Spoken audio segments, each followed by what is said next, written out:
Welcome back. This is Mr. Greenstein's Geometry. We're in Chapter 3, Section 4, Proofs with Perpendicular Lines. So perpendicular lines, just to recap, there are lines that intersect with a right angle. And you can see here the right angle is shown by a little box.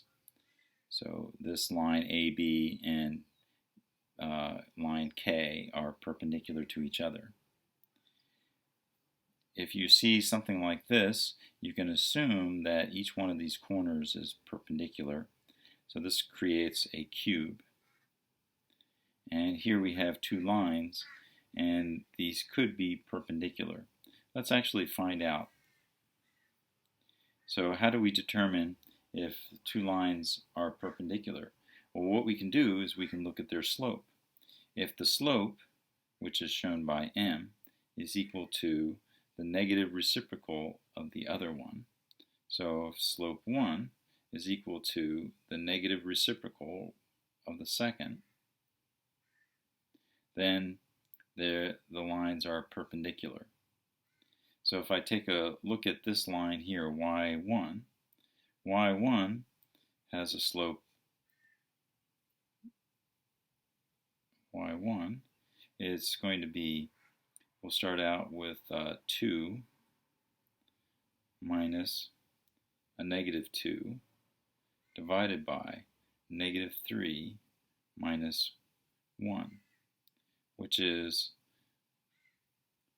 4 over negative 4.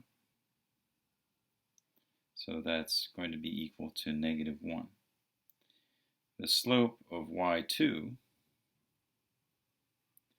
is going to be 2 minus a negative 2 over 3 minus a negative 1. And that's going to be equal to 4 over 4,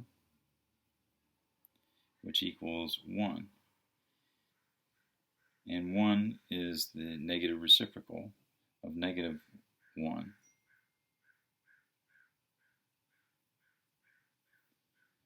So these two lines are perpendicular. Which segment is the distance from point P to AB? So if I look at point P here, there's a distance, and there's a distance, and there's a third distance there. But which one is the distance? The truth is that the perpendicular distance is always considered the distance from a point P to a line. So you always want to have a perpendicular distance. So let's solve for the distance from point A to the line BD. Point A is here, and the line BD is here. So the distance is going to be this perpendicular distance to C. So to compute that, we're going to use the distance formula.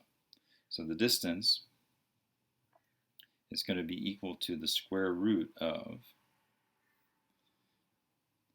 we have negative 3 minus 1 squared plus 3 minus a negative 1 squared. So this is going to equal the square root of 32, which is another way of saying 4 root 2, or approximately equal to 5.7. That's the distance from point A to the line BD. A perpendicular bisector is a line that is perpendicular to a segment and passes through the midpoint of that segment. So here's my line N, and here's my segment PQ. This is a perpendicular bisector because it's perpendicular to the segment and it passes through the midpoint of PQ, which is point M. We're going to be using perpendicular bisector quite a bit.